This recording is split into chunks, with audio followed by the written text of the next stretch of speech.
comenzaré por esta pregunta. ¿Qué es la corrupción? Una pregunta que creo que ya todos sabemos la respuesta, pues lo escuchamos en nuestra casa, en las noticias, en el televisor, periódicos, etc. Pero en términos sencillos, es el mal uso de un poder y los beneficios que se le otorga a una autoridad, un político, un funcionario, etc. Un alcalde que es sobornado, un policía que recibe coimas o un juez que roba dinero. Esa es corrupción.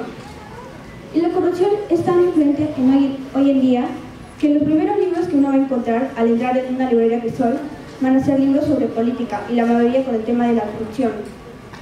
Un ejemplo sería Historia de la corrupción en el Perú, de Alfonso Quirós, o Agua, de José María Gueda, uno de mis libros favoritos, que trata sobre la corrupción en un gobierno regional. La corrupción desvía el 5% del Producto Bruto Interno a nivel mundial, que equivaldría aproximadamente a 4.000 millones de dólares. ¿Cuántas cosas hubiera podido hacer con ese dinero? 15 de mayo del 2023, la Contraloría da a conocer que se perdieron más de 10 millones de dólares en el Perú, tanto como en el Ejecutivo, Legislativo y Poder Judicial. Pero esto no es algo de hoy en día, esto lleva décadas, años, y lo saben nuestros padres, nuestros abuelos, nuestras madres. Y es que esto viene antes de la época de la colonia. Y un ejemplo sería cómo se elegían los virreyes. ¿Alguien aquí me puede decir cómo se elegían?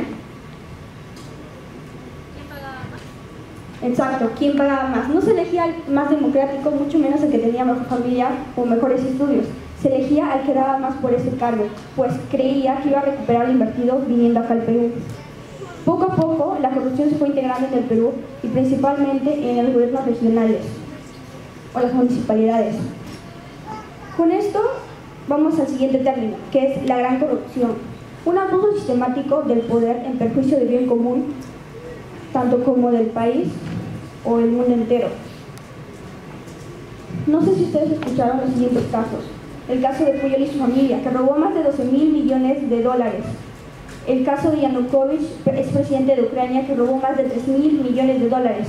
O el caso del primer ministro de Malasia, que robó más de 4.000 millones de dólares. Cifras muy alarmantes. Imagínense cuántas cosas se hubiera podido realizar con esa cantidad de dinero. ¿Para qué? Para que vaya al bolsillo de solo unos cuantos. Pero la pregunta aquí es, ¿quién está detrás de todo esto? ¿Quién es el verdadero responsable? Ustedes los adultos, no sé si se acordarán, pero hace 23 años, 2001, Mesa Redonda se incendió. Se registraron temperaturas entre los 500 y 1200 grados centígrados y fueron arrebatadas más de 500 vidas. Y se dio a conocer una noticia muy lamentable y devastadora, que esto sucedió porque las autoridades fueron sobornadas para que se hicieran de los ojos ciegos. Ellos sabían que ahí se realizaban actividades peligrosas. Y lo más lamentable es que nosotros fuimos parte de esta mafia. Yo digo que es una mafia porque es una mafia que quita vidas, quita la educación, el acceso a servicios básicos, la esperanza de ser mejores ciudadanos. ¿Y saben por qué fuimos parte? Porque no denunciamos, nos quedamos callados. La corrupción es el problema número 1 en todo el país. A partir de esto me surge la siguiente pregunta. ¿Qué es lo que piensan ellos como para cometer todos estos actos? Pues hace no mucho tiempo leí un artículo de la Universidad de Cambridge en Londres que decía lo siguiente: todo está aquí, en la amígdala cerebral. Se realizó un experimento de más de 55 personas, fueron separadas, un grupo aquí y un grupo acá. Y hubo un grupo que fue tentado para engañar a sus compañeros y favorecerse económicamente, o en otras palabras, robarles, así de simple. Y lo que pasa es que con esto, la amígdala cerebral, cada que uno comete un acto deshonesto, se va activando fuertemente. Y a medida que uno comete más actos deshonestos, poco a poco esa actividad va disminuyendo.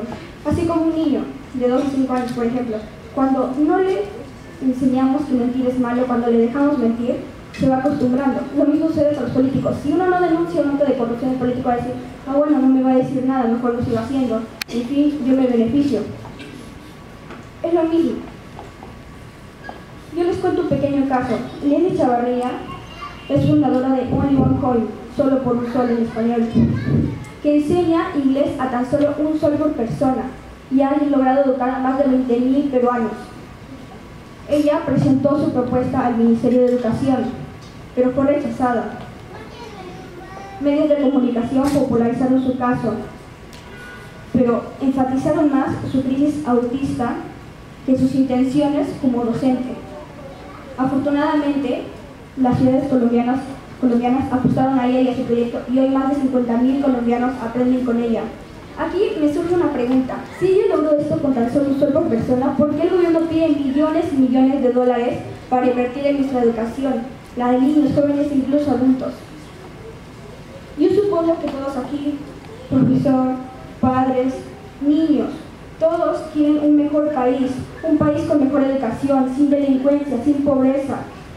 Sueñan con todo eso los peruanos, pero ¿cómo lo piensan lograr si siguen con el mismo pensamiento de que la corrupción es genética? Cuando no es así, la corrupción no es genética, es tan solo de cambiar nuestros pensamientos y actitudes.